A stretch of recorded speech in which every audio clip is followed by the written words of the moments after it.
Hey guys, Ross here, and welcome back to another episode of the Stanley Parable. I personally got ready for our job by wearing a tie today. You know, you gotta be nice and formal at your desk job. But last time you guys really seemed to enjoy it. I said leave some comments down below, different endings you guys want to see. Don't tell me how to do it, just kind of give me hints and stuff. And I got a lot of hints, and a lot of these endings seem really neat. So let's do some comment endings and see how many we can get done. So let's hop in. If you want to see the beginning where it's always like, this is Stanley, blah, blah, blah. That's going to just be in the first one. I don't want to have to make you guys rewatch that every single time I play through it. So, Stanley had never seen the office this brightly ado, lit. Was it a sign of something? He hoped it was. He hoped very much that it was. Maybe it's a sign of I'm getting a promotion. No, we saw last time that it was the mind control. When Stanley So came to a set of two open doors, he entered the door on his left. Left, keep going. And then, is this? Nope. A lot of comments were telling me to wait inside of the room. Yet there was not a single Trying to person here think. either. Feeling a wave of disbelief, Here it Stanley is. decided to go up. Stanley stepped into the broom closet, but there was nothing here, so he turned around see. and got back on track. There was nothing here. No choice to make, no path to follow, just an empty broom closet. No reason to still be here.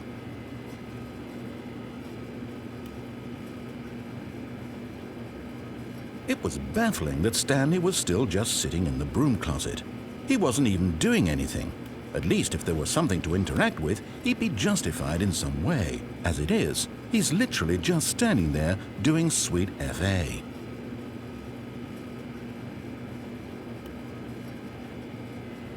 Are you really still in the broom closet? Standing around doing nothing? Why? Please offer me some explanation here. I'm genuinely confused.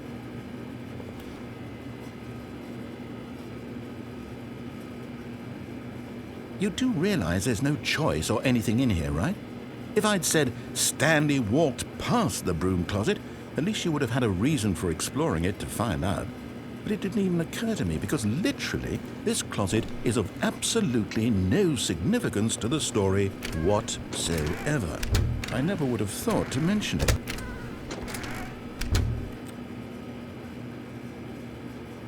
Maybe to you this is somehow its own branching path.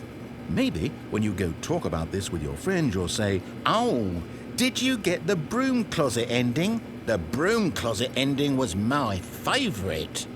I hope your friends find this concerning.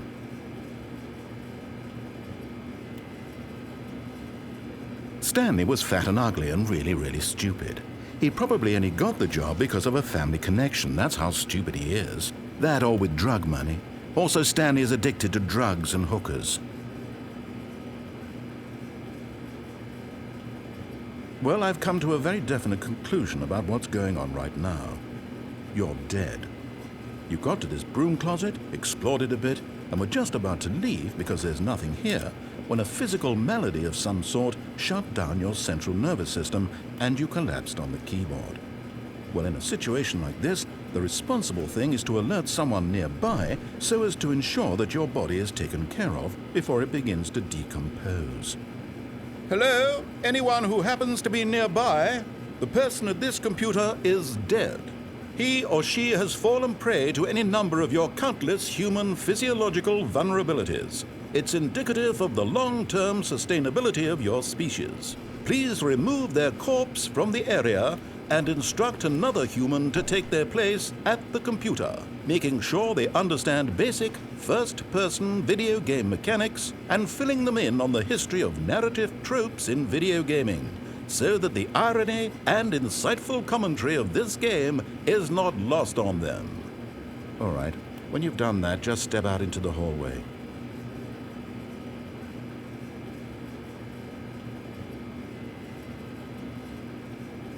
And okay, that's what happens when Second player, it's good to have you on board.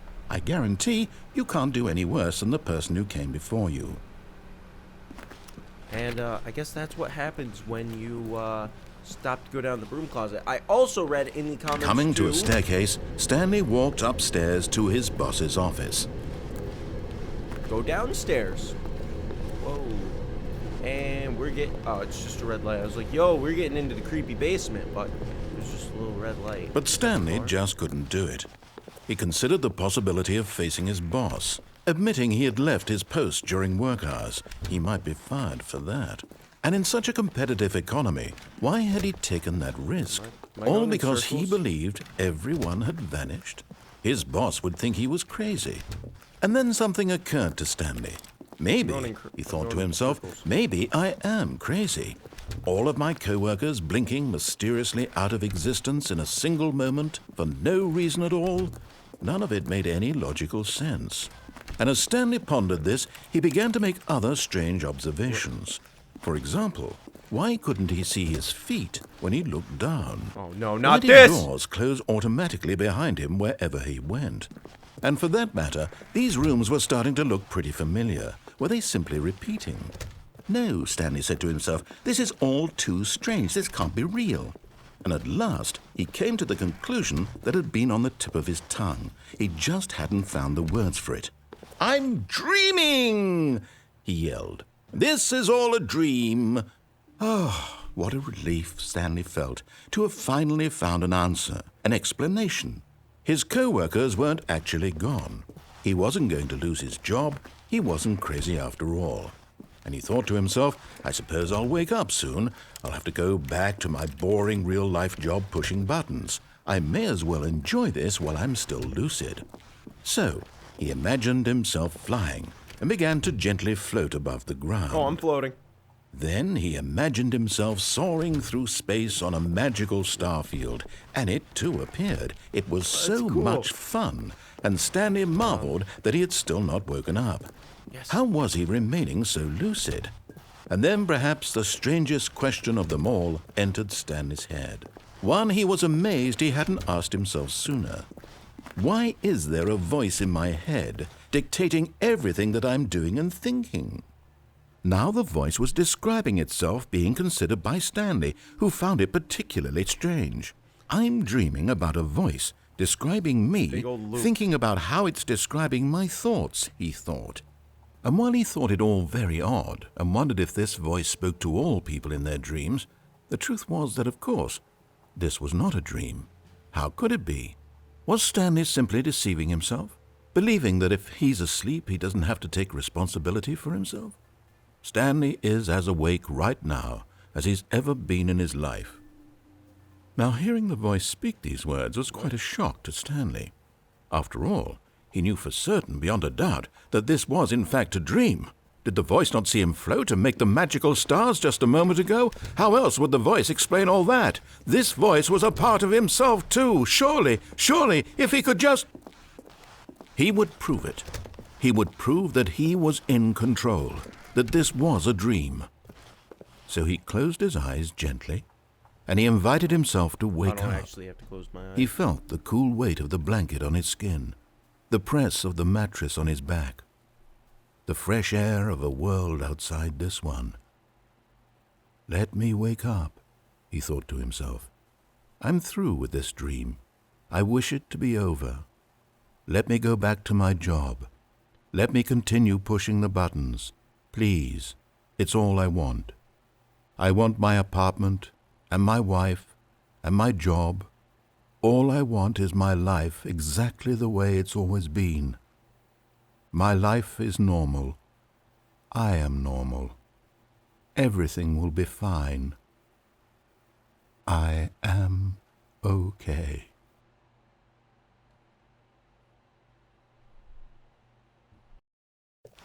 Stanley began screaming. Please, someone, wake me up. My name is Stanley. I have a boss. I have an office. I am real. Please, just someone tell me I am real. I must be real. I must be. Can anyone hear my voice? Who am I? Who am I? And everything went black. This is the story of a woman named Mariella. Mariella woke up on a day like any other. She arose, got dressed, gathered her belongings, and walked to her place of work. But on this particular day, her walk was interrupted by the body of a man who had stumbled through town talking and screaming to himself, and then collapsed dead on the sidewalk. And although she would soon turn to go call for an ambulance, for just a few brief moments she considered the strange man. He was obviously crazy. This much she knew. Everyone knows what crazy people look like. And in that moment, she thought to herself how lucky she was to be normal. I am sane. I am in control of my mind. I know what is real and what isn't. It was comforting to think this, and in a certain way, seeing this man made her feel better. But then she remembered the meeting she had scheduled for that day, the very important people whose impressions of her would affect her career, and by extension, the rest of her life. She had no time for this, so it was only a moment that she stood there, staring down at the body. And then she turned and ran. This game is getting way too deep for me. Wow. Okay, I was not expecting that at all with the comment with go down the stairs. I was not expecting all of that. Another comment I've been seeing is that the phone from episode 1 can be unplugged. So I'm going to get to the phone so you guys don't have to rewatch that path, and let's go unplug a phone. Alright, we've made it back to the people were saying. That's her, Stanley. You need to be the one to do this. Oh, no, you can't. Did you just unplug the phone? No, that wasn't supposed to be a choice. How did you do that? You actually chose incorrectly? I didn't even know that was possible. Let me double check. No, it's definitely here, clear as day. Stanley picks up the phone. He's taken to his apartment where he finds his wife, and the two pledge themselves to one another. Music comes in, fade to white, roll credits. Not picking up the phone is actually somehow an incorrect course of action. How is that even possible? None of these decisions were supposed to mean anything. I don't understand. How on earth are you making meaningful choices? What did you... Wait a second. Did I just see... No, that's not possible. I can't believe it. How had I not noticed it sooner? You're not Stanley. You're a real person. I can't believe I was so mistaken. This is why you've been able to make correct and incorrect choices. And to think I've been letting you run around in this game for so long. If you'd made any more wrong choices, you might have negated it entirely. It's as though you completely ignored even the most basic safety protocol for real-world decision-making. Or did you not grasp the severity of the situation? Well, I won't have that kind of risk on my watch. I'm going to stop the game for a moment so we can educate you properly on safe decision-making in the real world. Please observe this helpful instructional video. Choice. It's the best part of being a real person, but if used incorrectly can also be the most dangerous. For example, in this scenario, a hypothetical real person named Stephen has a choice. He could spend years helping improve the quality of life for citizens of impoverished third world nations. Or he could systematically set fire to every orphan living in a 30-kilometer radius of his house. Which choice would you make? Remember that unlike here, the real world makes sense, and at no time should you make a choice that does not conform to rational logic. If you find yourself speaking with a person who does not make sense, in all likelihood, that person is not real. Allow the person to finish their thought, then provide an excuse why you cannot continue talking. Turn to a partner and practice saying, "My goodness, is it 4:30? I'm supposed to be having a back, sack, and crack." Excellent. Making choices on a regular basis is the best part to a healthy decision-making process. Most medical professionals recommend making at least 8 choices per day. Do you make more than 8? Less? And finally, if you begin to wonder if your choices are actually meaningful and whether you'll ever make a significant contribution to the world, just remember that in the vast infiniteness of space, your thoughts and problems are materially insignificant, and the feeling should subside. At this time, your instructor will guide you in an exercise to test and reinforce the material covered in this video. Welcome back. You may have noticed that this room has begun to deteriorate as a result of narrative contradiction. But not to worry. Now that you're properly informed on good decision-making, we're going to revisit a choice you made just a few minutes ago and see what the correct thing to do would have been. This way, please. I got this, guys. Are they making me go backwards? Now that we know your choices are meaningful, we can't have you jumping off the platform and dying. Imagine the main character dying senselessly halfway through the story. That story would make no sense at all. We just need to get you home as soon as possible before the narrative contradiction gets any worse. Unfortunately, it seems this place is not well equipped to deal with reality. Alright. So I wonder, you know what, when he gives us the choice, you know, we're not gonna have to make it, you know. We're real people. Did you guys practice your exercise? I practiced my exercise. You know, I just want to make sure all of you out there are learning choices. Almost there. You'll take the door on the left, back to the correct ending, the story will have resolution once again, and you'll be home free in the real world. Hooray!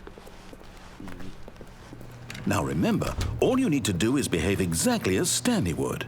That means choosing responsibly and always putting the story first. I'm quite sure you'll be up to the task. Just follow my lead and you'll be fine. All right. When Stanley came to a set of 2 open doors, he entered the door on his left. All right. Door on my right. Got it. No! Why did you do that? Quickly, hurry back in the other direction. Perhaps we're not too late. What is happening to all of these doors? Alright, do I go through? Alright, now I guess I can go through this. I changed my mind. I'm gonna go back through the right door. I didn't do anything. I was hoping maybe if I kept going through, something would happen. Alright.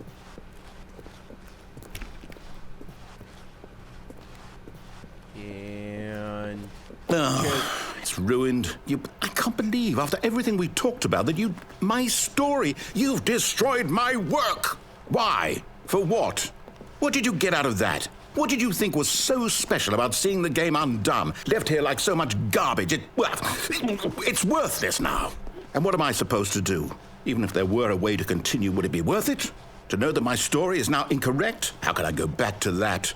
I can't erase that knowledge. I'll have to live with it forever, reliving its impossibility forever. I couldn't live that way. Is it better to shut the game down entirely? To willingly destroy all of my work? I don't know. What's the answer? What do I do? What do I do? What do I... Don't turn me off. No, I have to. I have to shut the game down. I have to. I have to. Don't turn me off. No. No, please. Please.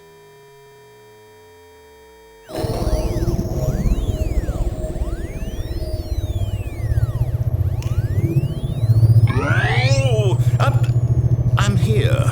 I'm still here. Here in this pile of rubbish. With you. You, who thought you were so clever. Now look where we are. My entire game is destroyed. It was the only thing in the world that was mine, and you've run it into the ground. What, did you think that would be funny? You just had to see? Didn't I impress upon you how important it was to be like Stanley? He actually knows how to do what I tell him to. He understands that if I say to do something, there's a damn good reason for it. That thought hadn't even occurred to you, had it? That there's a world outside of you? You're a child. Oh, my story. If you'd just gone through the door on the left, you would have seen it. There was a whole underground facility. You would have destroyed it and been victorious. It would have been so perfect. I worked so hard on it. I tried so hard. Behave exactly as Stanley would.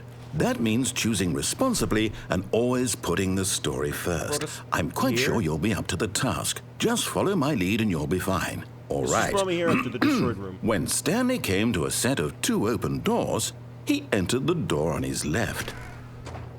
All right, let's enter the door on the left. Is it still broken, or am I back in the game? Yet there was not a single person here either.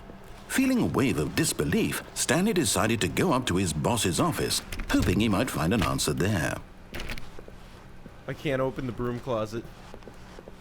Coming to a staircase, Stanley walked upstairs to his boss's office.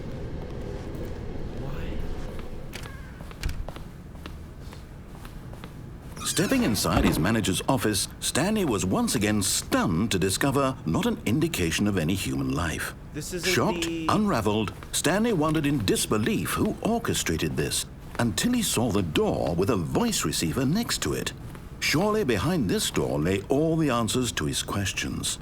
And beyond all probability, he knew the passcode. He had seen it on his boss's computer just last week. Night Shark 115.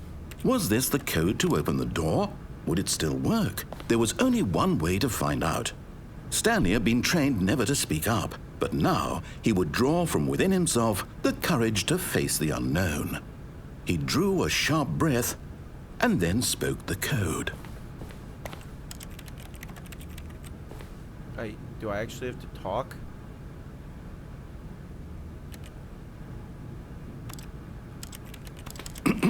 Stanley spoke the code. What? Night Shark 115.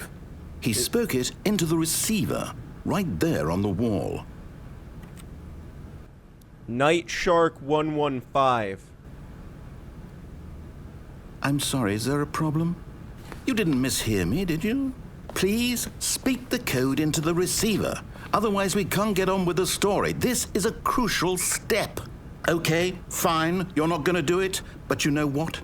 It's pretty humiliating to bring you this far, only for you to suddenly decide you have better things to do. I asked you for this one single thing, for your respect. The kind of respect Stanley shows for his choices. He knows what it means to take a story seriously. If you didn't want to see what I had to show you, then why did you come here? You had a choice, you know. You could have gone through the door on the right. You could have done whatever the hell you wanted over there. Why did you come this way? Speak. Say something to me. Explain yourself, you coward. When Stanley came to a set of two open doors, he entered the door on his left. What is... I can't... Stanley? Hello? Are you... Is everything okay? We can see Stanley's face. Please. I need you to make a choice. Oh, we did... walk through the door. Are you listening to me? Can you hear me? Hey, we got one of the endings again. Sweet. Stanley, this is important. Anyways, if you guys did enjoy this video and you'd like to see more, leave comments down below. I know there's a bunch more endings. I mean, obviously there's so many more ways we can go, and I'm super excited. So leave me a comment down below of a path you want me to take. Take that step forward, please. Choose.